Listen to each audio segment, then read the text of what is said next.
especially if it's an older type car. It has an ambience and a feeling of a bygone era that I think a lot of people are nostalgic about. Born as early as 1901, these trolley cars have become a passion for Greg Roberts and all the folks at the Pikes Peak Historical Street Railway Foundation. They remind them of the history of this area, sometimes a simpler time.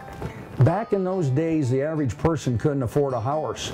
So you either got around on Shank's mare, which meant by foot, walking, or you had to have some form of public transportation. So day in and day out, Greg comes in to work on these trolley cars, repairing and restoring them to their once pristine condition.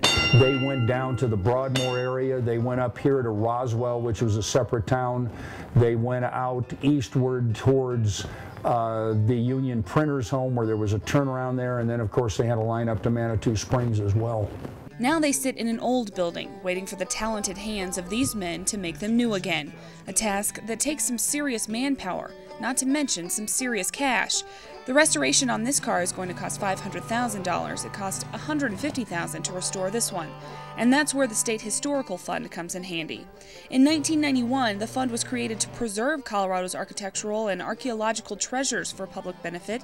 Each year, the fund receives 28% of the tax revenues generated by Colorado's mountain casinos, casinos like those at Black Hawk and Central City. Since 1991, $1.1 billion has gone into the state general fund, $300 million of that specifically for historic preservation.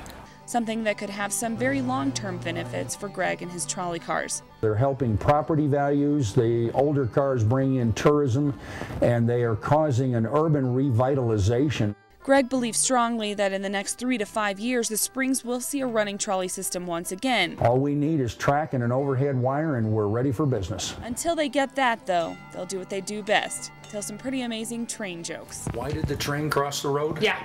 Why did the train cross the road? For some loco motive.